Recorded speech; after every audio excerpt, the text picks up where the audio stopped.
안녕하십니까. 송선정입니다. 저희가 저번 주에 조절과 폭주라는 이제 요 내용에 대해서 쭉 한번 살펴봤었는데, 음, 다시 한번 저번 주 내용을 조금 중요한 부분을 정리를 해보면, 일단 이 조절과 폭주는 뗄래야 뗄 수가 없다. 뭐 예를 들어서 조절이 원활하지 않다라고 했었을 때 당연히 폭주도 원활하지 않겠고요. 그죠? 조절에는 크게 문제가 없지만 폭주에 문제가 있다라고 했었을 때도 조절이 제대로 이루어지지 않는다는 얘기죠. 그래서 조절과 관련된 검사, 폭주와 관련된 검사가 따로따로 사실은 있습니다. 이제 굉장히 많죠. 다양한 검사를 통해서 결과를 내고 진단을 하는 거니까요. 근데 실제적으로 조절과 관련된 검사를 한다라고 해서 뭐 조절력이 부족하다 혹은 뭐 어떤 상황에서 조절이 과잉적으로 반응을 한다 뭐 이런 내용들이 실제 조절만의 문제는 아니라는 거예요. 폭주의 문제가 있을 수도 있기 때문에 그런 이제 어떤 가능성을 또 생각을 해봐야 되고, 또 폭주와 관련된 검사를 한다라고 했었을 때 이 폭주 기능이 또 정상적으로 이루어지지 않는다라고 하면은 이것 역시 폭주만의 문제는 아닐 수 있기 때문에 조절과 관련된 어떤 문제점들에 대해서도 한번 살펴보고 그 관계를 쭉 이렇게 확인을 한 다음에 어떤 진단이 이제 이루어지게 되는 겁니다. 그래서 실제 이제 조절 폭주는 이제 항상 동반된 어떤 검사를 하더라도 두 가지의 검사의 의미를 다 담고 있다. 이렇게 보시면 좋을 것 같습니다. 그래서 이제 저번 주에 저희가 살펴봤었던 내용들은 이제 폭주를 이제 그 중심으로 해서 쭉 내용을 살펴봤었었는데, 폭주 같은 경우에, 크게 종류가 네 가지가 있다. 저희가 이제, 어떤 물체를 바라본다라고 했었을 때, 그 폭주의 종류를 생각을 해보게 되면 기본적으로 어떤 게 있었었죠? 눈을 떴었을 때 발생하는 어쨌든 뭐 눈을 감지 않았다 뭐 자는 상태가 아니다 마취 상태가 아니다 이럴 때 그냥 아주 자연스럽게 특별한 어떤 이제 조건 없이 발생하는 게 이제 긴장성 폭주였죠. 그죠? 생리적 어떤 이제 폭주 양이기 때문에 임상적으로는 의미가 없었습니다. 그래서 긴장성 폭주가 있었었고, 그 다음에 이제 근거리를 볼 때만 발생하는 폭주가 있었어요. 자, 우선은 근거리를 바라본다라고 했었을 땐 조절이 개입될 수밖에 없고, 이 조절과 관련돼서 폭주가 반드시 발생을 하죠. 단, 이 조절에 따른 폭주량은 사람마다 다 다르더라. 그죠? 그래서 어떤 똑같은 시거리를 보는 데 있어서도 어떤 사람 폭주량이 많을 수도 있고요. 어떤 사람은 폭주량이 상대적으로 적을 수도 있단 말이죠. 그래서 이런 것들에 따라서 실제 이 사람의 안위, 안구 위치가 이제 정상적인 안위와는 조금 다른 형태로 나타날 수도 있다라는 것도 저희가 오늘은 이제 문제를 통해서 확인을 해보도록 하겠습니다. 그래서 이제 가까운 곳을 볼 때 발생하는 폭주로 우선적으로 조절성 폭주가 있었었고, 그 다음에 어떤 물체가 가까이 있구나. 라고 이제 인지하는 순간 발생하는 근접성 폭주라는 게 있었었죠. 실제 뭐 근접성 폭주는 요것 역시 크게 의미는 없습니다. 그냥 이제 가까운 곳에 물체가 있구나라고 하면서 이제 생기는 폭주이기 때문에 어떤 뭐 이 폭주량을 가지고 어떤 이 사람의 폭주의 정상 여부를 갖다가 정상과 뭐 이상의 여부를 확인하는데 쓰이지는 않아요. 근데 어, 가까운 곳을 볼 때 어느 정도 요만큼의 근접성 폭주가 작용을 하고 있다. 요 정도는 기억을 해주시면 되겠고, 그래서 근거리를 볼 때 발생하는 폭주라고 하면 조절성 폭주와 근접성 폭주가 되겠죠. 자, 그런데 마지막 하나 융합성 폭주라는 게 있었었는데, 이 융합성 폭주 같은 경우에는 어, 작동을 할 수도 있고 안 할 수도 있고, 어떤 뭔가 보고자 하는 물체를 보는 데 있어 가지고 필요한 만큼의 폭주량이 아닌 거죠. 부족하거나 혹은 뭐 과하거나 이런 부분에 대해서 이제 과부족분에 대해서 보완을 해주는 게 융합성 폭주였죠. 뭐로요? 안구 운동으로 눈알을 좀 돌려가지고 필요한 만큼의 딱 폭주가 될 수 있게끔 보완해 주는 거. 그래서 융합성 폭주는 이제 멀리에서도 그냥 이제 조절하지 않은 원방시에서도 작동을 할 수가 있죠. 원방시에서 이 사람의 어떤 안이 이상이 있다, 외사나 내사나 있다라고 하면은 정상 안이 상태가 아니기 때문에 융합성 폭주가 작동을 해서 정상 안이 상태로 만들어서 두 눈에서 보는 영상이 딱 하나로 인지가 될 수 있게끔 도와주는 게 융합성 폭주였습니다. 그래서 멀리 그리고 가까이에서도 아니 이상이 있을 수 있잖아요. 이런 부분에 대해서 멀리와 가까운 모든 거리에 있어서도 이 사람의 아니에 어떤 문제가 있다라고 했었을 때 이런 부분들을 보완을 해주기 위해서 작동하는 폭주가 융합성 폭주다. 안구 운동을 가지고 이렇게 네 가지로 정리를 해보시면 되겠습니다. 그래서 긴장성 폭주, 조절성 폭주, 그리고 융합성 폭주, 근접성 폭주 이렇게 네 가지로 이제 구성이 되어 있다. 이렇게 보시면 되겠고, 그리고 참고로 저희가 이제 폭주를 하는 데 있어서 이 폭주량을 나타내는 표기법에 대해서 살펴봤었는데 크게는 세 가지입니다. 그죠?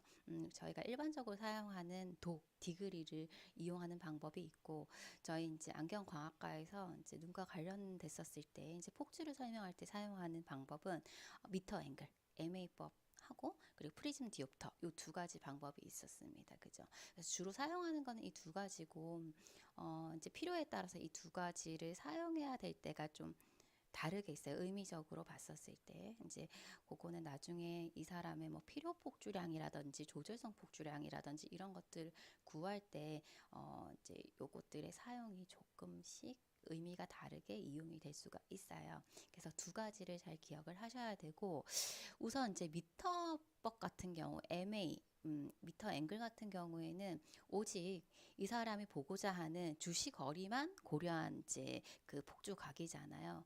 그래서 거리에 따른 폭주각이기 때문에 실제 이 사람의 PD라든지 이런 거에 따라서도 이 폭주각이 달라질 수 있는데, 같은 시거리라 하더라도 이런 거는 전혀 고려가 되지 않은 겁니다. 그죠?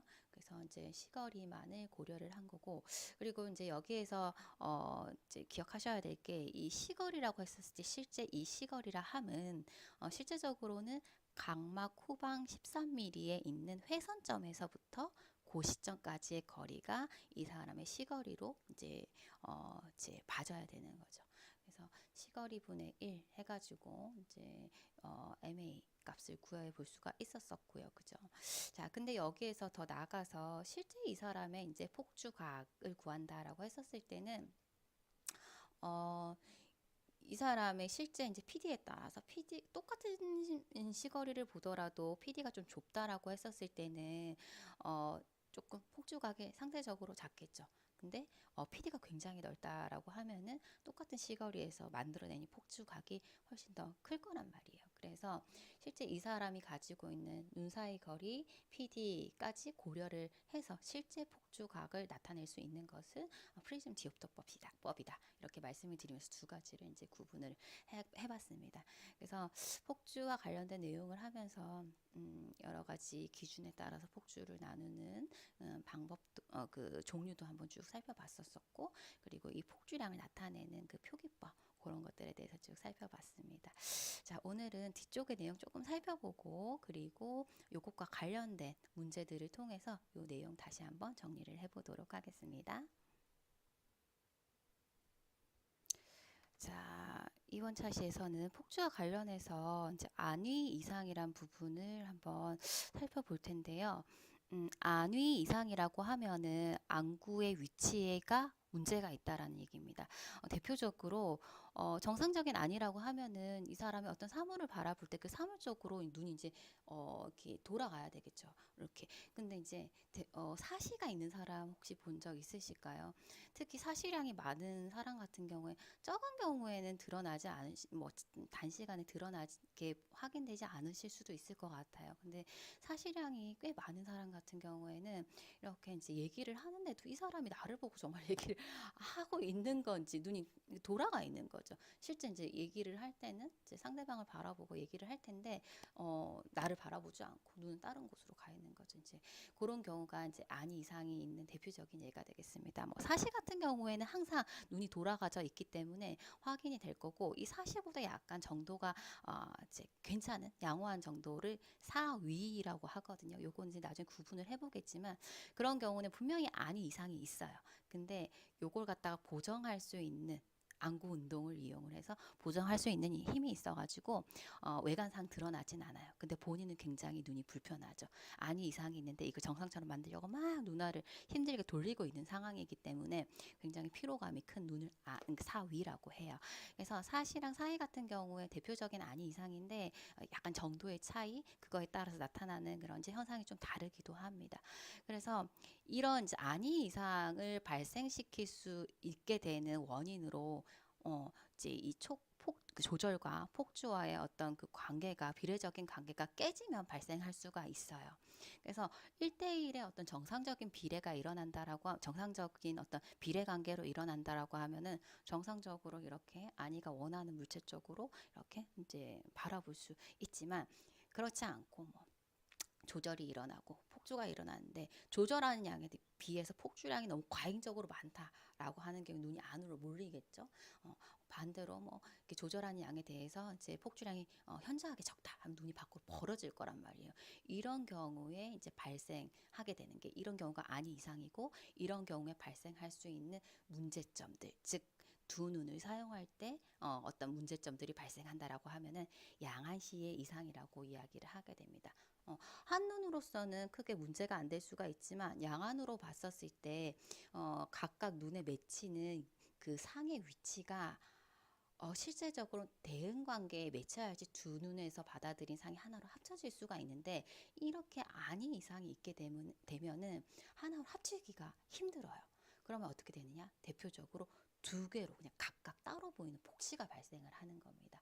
그래서 이런 지금 뭐 양안시에 어떤 문제가 있다. 안이 이상이 있어서 사위나 사시가 있어서 사위 같은 경우에는 크게 안이 어떤 이제 요런 문제점들이 크게 발생하지 않아요. 눈이 피곤하든 어쨌든 이 사람이 이제 보정을 하니까. 근데 사시가 있다라고 하면 이런 문제점들이 발생을 하는 거죠.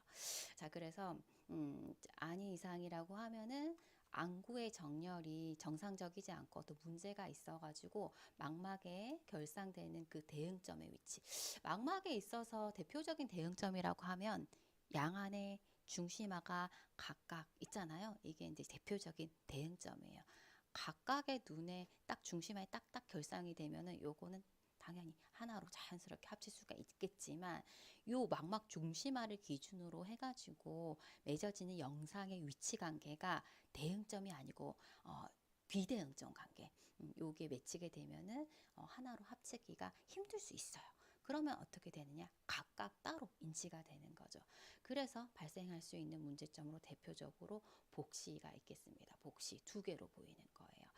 자, 요거는 간단하게만 그냥 이해하시고 넘어가시면 되겠습니다. 이제 후에 이제 설명을 드리도록 할게요. 지금 보고 계시는 요 눈의 경우에는 지금 어떠세요? 지금 실제 바라봐야 되는 이제 그 물체는 여기 있습니다. 근데 왼쪽은 지금 왼쪽 눈 같은 경우에 정상적으로 이 물체를 바라볼 수가 있지만 지금 오른쪽 눈 같은 경우에는 어때요? 눈이 필요 이상으로 안으로 몰린 내사시의 상태를 보고 이제 나타내주고 있는 거예요. 그러면 실제 맺어질 때 이 왼쪽 눈의 중심화 포비아 여기에 결상이 되는 게 정상이고 오른쪽 눈에 있어서도 중심화라고 했었을 때 지금 실제 이 사람의 눈이 돌아가서 여기가 중심화인데 중심화가 아니고 여기에 결상이 되는 거죠. 두 눈의 중심화에 딱딱 결상이 돼야지 하나로 합쳐질 수가 있는데 요런 경우에는 합쳐지기가 힘든 겁니다. 그래서 지금 이 사람 같은 경우엔 중심화를 기준으로 해서 요쪽 방향에 결상이 되다 보니까 여기에 결상이 됐었을 때 이 사람 인지할 때는 요쪽에 상이 있는 것처럼 인지가 되거든요. 그래서 지금 왼쪽 눈은 원래 물체 위치 그대로 그 위치 그대로 잘 인지가 되겠으나 오른쪽 눈 같은 경우에는 안이 이상이 있어서 내사시가 있어가지고 물체가 여기 있는 것처럼 가짜의 상으로 인지가 되면서 두 개로 보이는 복시가 발생을 하게 되는 거예요. 그래서 이렇게 이제 안구 정렬에 문제가 있다, 안이 이상이 있다라고 하는 경우에 대표적으로 이런 복시가 발생할 수가 있습니다. 자, 요것도 마찬가지로 이제 두 눈의 안이 이상의 어떤 안이 있어가지고 문제가 있는 경우, 왼쪽 눈은 정상인데 정상 아닌데 오른쪽 눈이 벌어졌죠, 그죠? 요쪽에 있어야 되는데 눈알이 여기 있어야 되는데 바깥으로 벌어진 외사시의 어떤 모습을 나타내주고 있는 그림이고, 요런 경우에 역시나 중심화 딱 딱 여기 맺어져야지 하나의 상으로 다 겹쳐질 텐데 중심화가 아닌 곳에 맺혀버린 거죠. 여기에. 그러면 어디에 이제 상이 있는 것처럼 인지가 되느냐? 이렇게 따라가면 여기 있는 것처럼. 오른쪽 눈은 여기 있는 것처럼 인지가 되는 거예요. 가짜 상으로. 그러다 보니 상이 두 개로 이렇게 분리되는 복시가 이제 나타날 수가 있습니다. 요런 문제점이 또 발생할 수가 있고, 그 외에도 뭐 혼란시라고 해서, 혼란시 역시 비슷한 개념인데, 실제 요런 어떤 안위 이상이 있을 때 두 눈에서 인지를 하는 이 상이 약간 거리를 두고 인지가 될 수 있어요. 거리를 좀 두고 겹쳐져 보이게 인지가 될 수 있는 이런 형태로 나타날 수도 있고, 자, 이렇게 되면은 상이 두 개고 막 이렇게 겹쳐져 보이고 이러면은 너무 불편하겠죠. 그럼 우리 눈은 어떻게 하느냐? 두 눈 중에서 문제가 있는 쪽 눈에 있는 상을 갖다가 그냥 안 보려고 합니다. 억제가 일어나는 거죠. 그러면 결국은 이런 경우에는 여기에서 보는 이 이제 가짜 상을 갖다 인지 안 하려고 하다 보니 오른쪽 눈이 억제가 되면서 아예 기능을 안 하는 거예요. 결과적으로 두 눈을 뜨고 있지만 왼쪽 눈만 사용을 하게 되는 그런 경우죠. 이렇게 두 눈을 사용하지 않게 되면은 발생하게 되는 문제점이 뭐냐면 거리감이 안 느껴져요. 입체감, 공간감 이런 게 느껴지지가 않습니다. 즉 우리가 눈이 하나가 아니고 두 개임으로써 얻을 수 있는 이점이 입체감이거든요. 공간감이거든요. 운전을 할 때 차가 어떤 건 좀 멀리 있고 어떤 건 더 가까이 있고 이런 이제 거리감에 대해서 인지가 돼야지 그런 이제 위험 요소들을 제거를 할 수가 있겠죠. 그리고 풍경을 볼 때도 그죠. 멀리 있고 가까이 있고 했었을 때 그 물체에 보이는 어떤 선명도라든지 그런 느낌 자체가 다르잖아요. 그런 게 안 느껴진다는 얘기입니다. 양한 시간대일 때. 두 눈을 뜨고 있어서도 두 눈을 뜨고 있는 상태라도 이런 식으로 한눈에 억제가 일어나게 되면 결과적으로는 한눈만 쓰고 있는 거니까 2D로 보이는 거죠. 그림처럼 보이는 거죠. 그래서 실제적으로는 사실은 완전하게 2D처럼 보이진 않아요. 이제 경험적 입체감이라고 해서 어느 정도의 이제 원근감, 입체감을 가지고 있기는 해요. 두 눈에 있어서 한눈에 문제가 있어서 억제가 일어난다 하더라도 그렇지만 실제 정상적인 입체감은 절대 얻을 수가 없다라는 얘기입니다. 그래서 이런 식의 문제가 있을 때는 이제 억제가 일어날 수가 있고 그리고 이제 망막 이상 대응이라고 했었을 때는 이제 망막에서 대표적인 대응점이 중심화라고 했는데 사시가 있어가지고 오랜 시간 동안 망막 중심화가 아닌 곳이 중심화처럼 계속적으로 이렇게 자극이 되어 왔다라고 했었을 때는 그쪽이 또 중심화인 것처럼 인지가 되는 경우가 있어요. 그래서 나중에 뭐 이런 내용들은 양안시에서 자세하게 설명을 드리겠지만 어쨌든 망막 이상 대응이라고 하면은 중심화가 아닌 곳이 중심화처럼 이제 행동을 하면서 인지를 하면서 발생될 수 있는 어떤 문제점이다 이렇게 보시면 되겠고 시야투쟁은 양안에서 인지되는 그 상 자체가 달라가지고 어떤 것들을 받아들여야 될지 계속 이렇게 교대로 이렇게 이제 인지 이렇게 계속적으로 이렇게 혼란스럽게 인지가 되는 거죠. 당연히 두 눈에서 들어온 상이 하나로 겹쳐지기 위해서는 두 눈에서 들어온 상이 동일해야 되고 대응점 관계에 있어야 되고 그래야지만이 하나로 딱 인지가 되는데 이 모든 것들은 그런 어떤 조건들에 부합하지 않기 때문에 하나로 합칠 수가 없는 그런 이제 양안시 이상이 있는 경우다 이렇게 보시면 되겠습니다. 자 그래서 어, 안위가 안구의 위치가 정상적이지 않다라고 했었을 때를 안위 이상이라고 하고 이 조절과 폭주와의 관계가 깨어지게 되면은 이 안위 이상이 발생될 수 있다. 자 그리고 이제 안위 이상이 발생됐었을 때 나타나게 되는 이제 문제점으로 요런 복시, 혼란시 그리고 억제, 망막 이상 등 시야 투쟁 이런 것들이 있다. 요 정도만 지금은 이제 기억을 해두시고 차후에 요 내용들에 대해서 자세하게 살펴보고 교정하는 방법도 보실 겁니다. 양안시 시간에 그거는 보실 테니까 지금은 너무 이제 욕심내시지 마시고 요 정도만 이제 기억을 해주시면 되겠습니다. 혹시 이제 복시 느껴보신 적 있으실까요?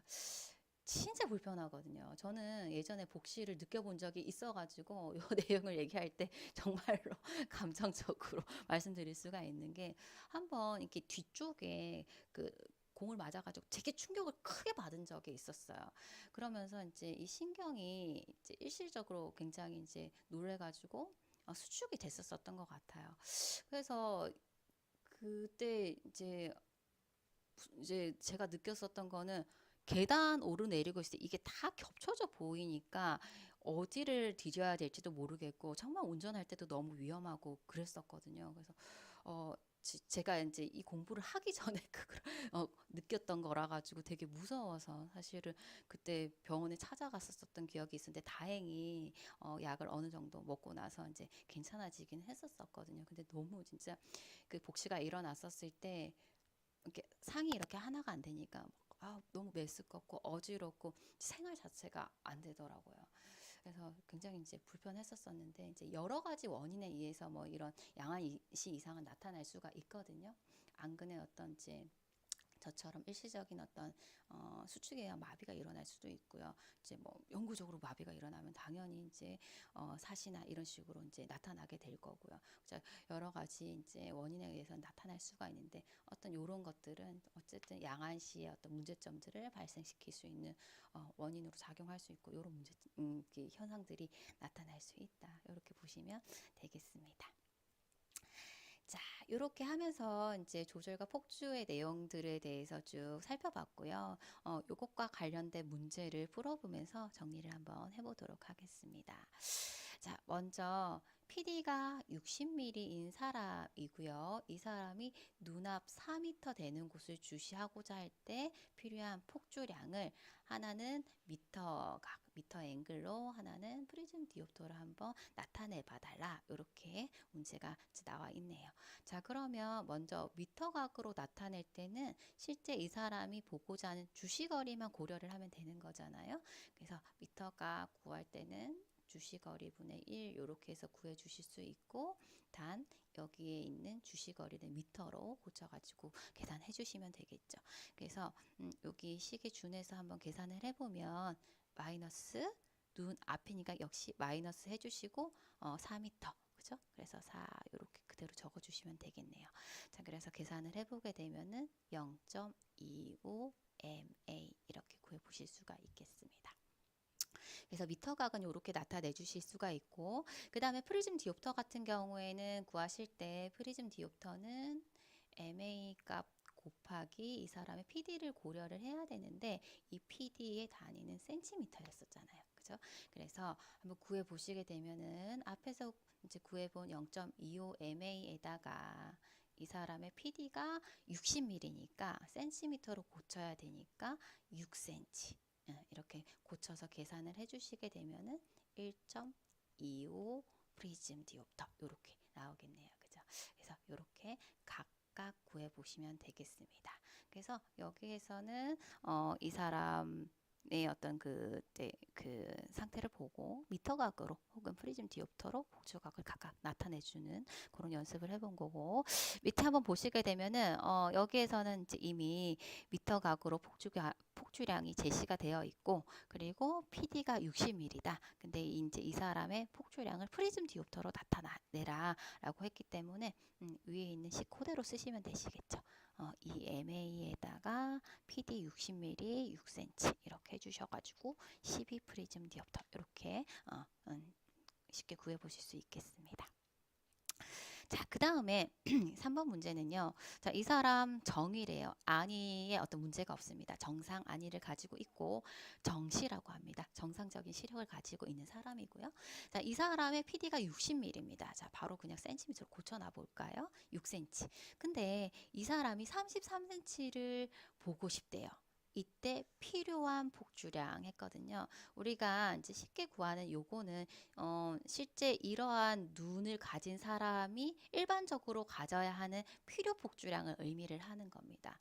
그래서 요 거리를 볼 때 필요한 폭주량 이러면 이 사람 같은 경우에는 기본적으로 요 정도의 폭주가 일어나야지 정상 안위를 가지겠다. 이렇게 생각을 하시면 되세요. 자, 그래서 이 사람 같은 경우에는 지금 PD가 6cm고 그죠? 근데 33cm를 바라보고 싶은 거잖아요. 역시나 그러면은 요 주시 거리에 따라서 MA 값을 구해 보시면 되는 거죠.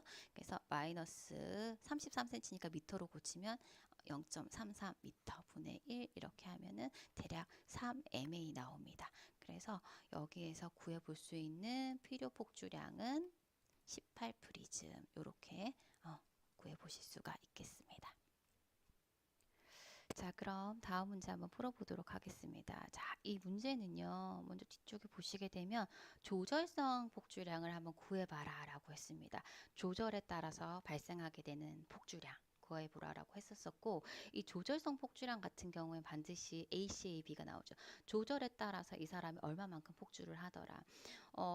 조절이 일어날 땐 폭주가 동반이 되지만 사람마다 그 양이 다 다르다고 말씀드렸잖아요. 그래서 조절성 폭주비가 이렇게 이제 제시가 되고, 그러면 실제 이 사람이 지금 얼마만큼 조절을 하는가 요걸 살펴보셔야 되겠죠.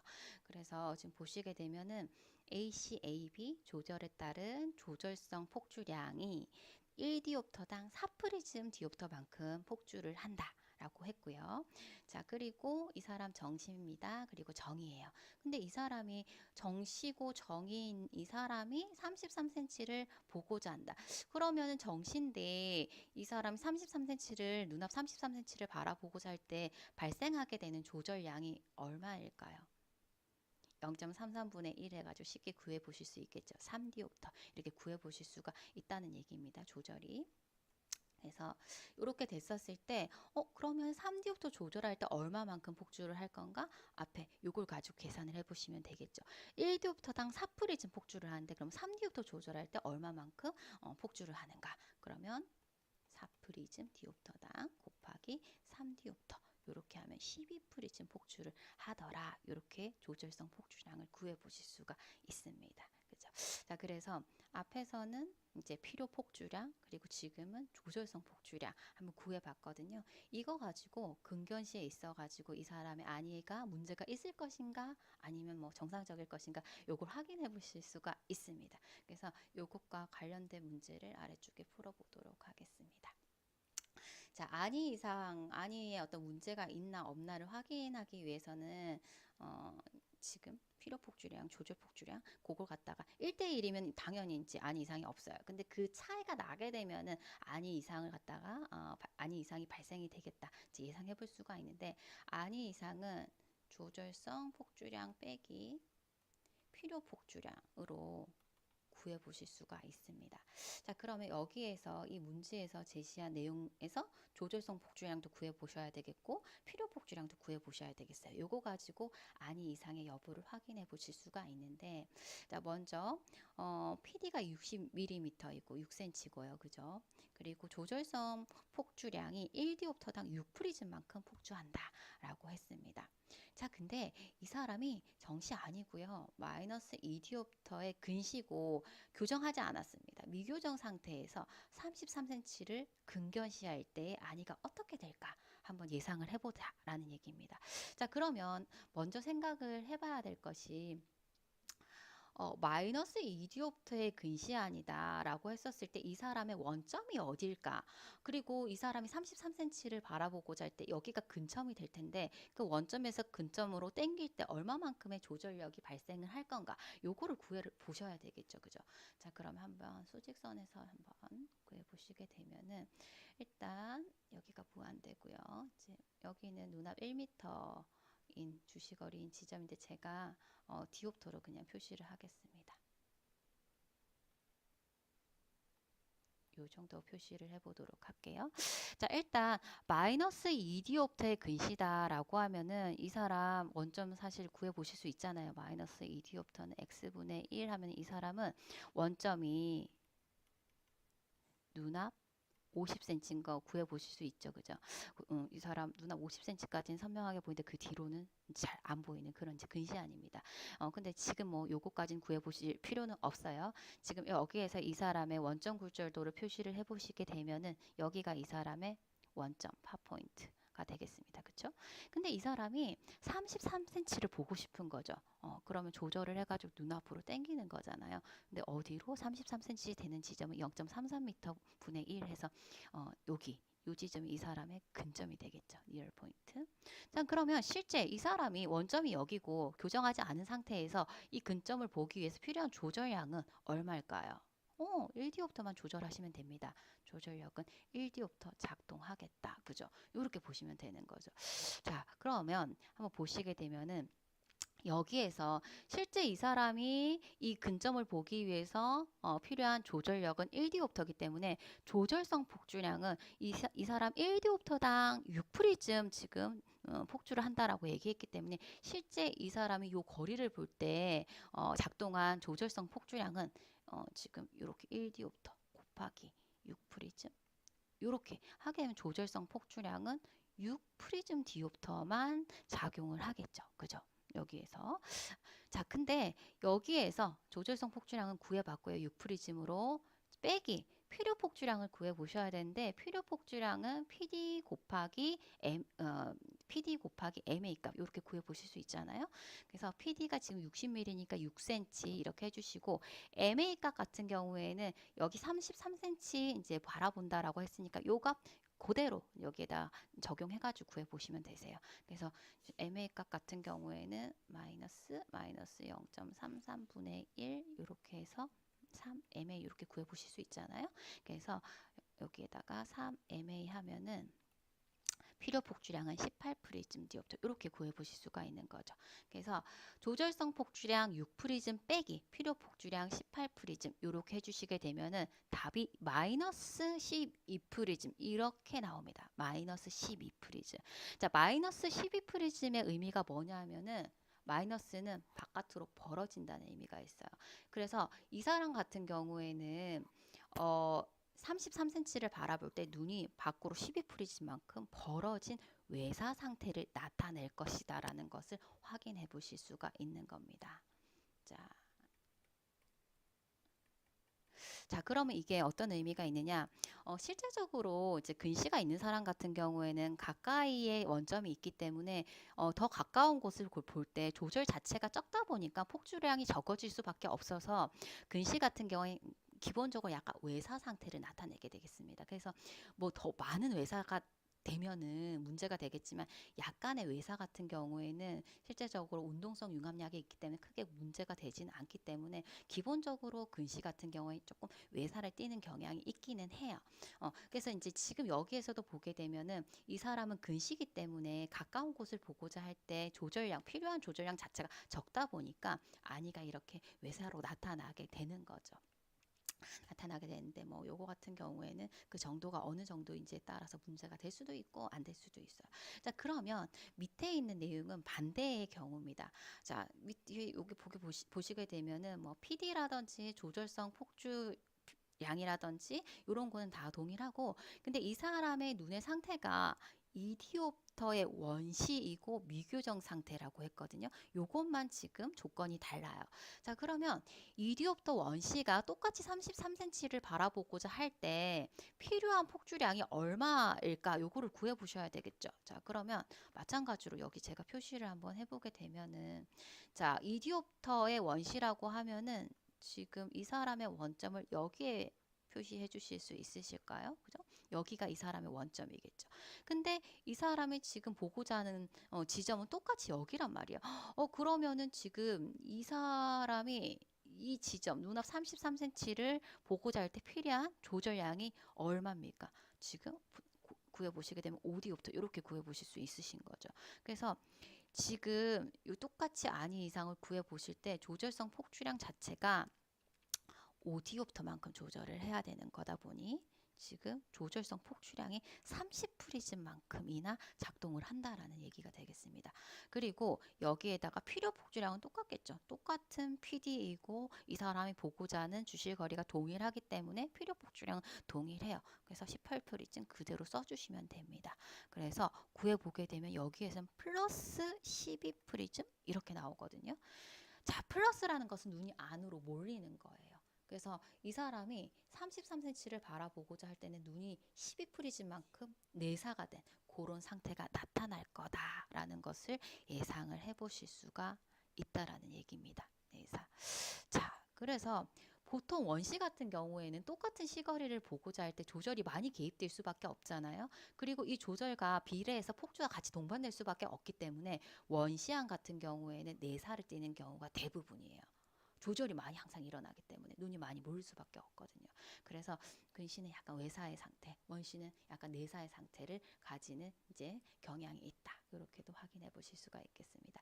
그래서 여기 내용에서 보시게 되면은 조절과 폭주는 항상 동반이 돼서 일어나게 되는데 이게 이제 1대1의 이제 비례적인 관계가 깨지게 되면은 이렇게 안이 이상이 발생할 수가 있다. 이렇게 보시면 되겠고 근시 같은 경우에는 비교적 이제 외사를 띠는 경향이 있고 원시 같은 경우에는 내사를 띠는 경향이 있다. 이렇게 보시면 되겠습니다. 반드시 그런 건 아니에요. 근데 지금 보시는 것처럼 동일한 시거리를 보는 데 있어가지고 필요한 조절형 자체가 근시는 일단 적고 원시 같은 경우에 많다 보니까 그런 이제 경향이 있겠다라고 이제 보시면 되겠습니다.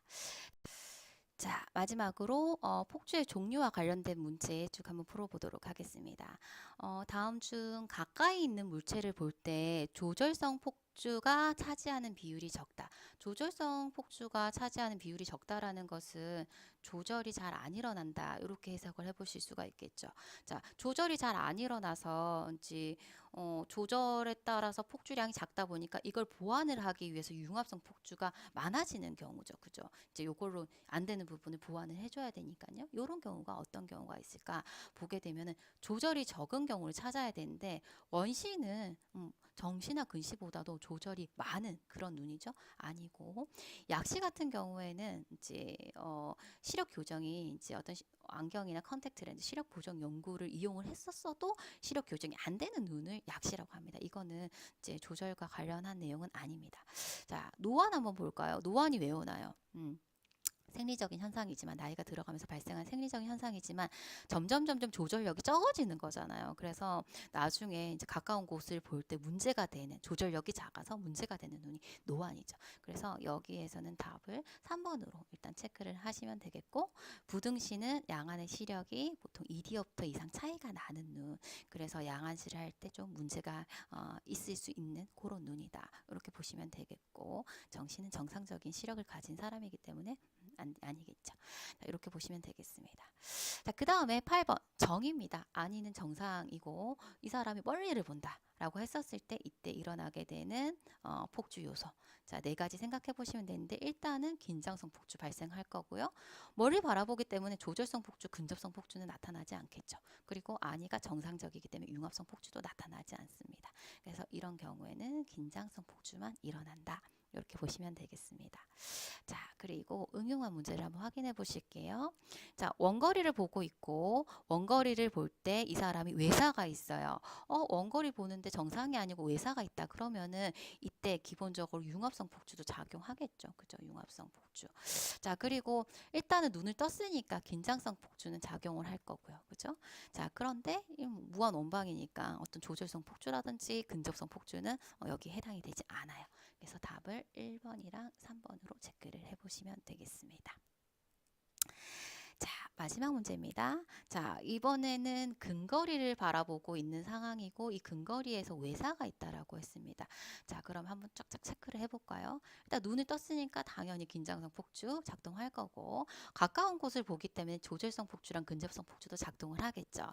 근데 근거리에서 이 사람이 아니 어떤 문제가 있어요. 외사란 말이에요. 그러면 33cm를 볼 때 약간 눈이 밖으로 벌어져 있는 상태이기 때문에 이때 융합성 폭주를 이용을 해서 이제 보고자 하는 주시 방향 쪽으로 눈을 잘 모아야 되겠죠. 그래서 네 가지 다 모두 작동을 하겠다. 이렇게 보시면 되겠습니다.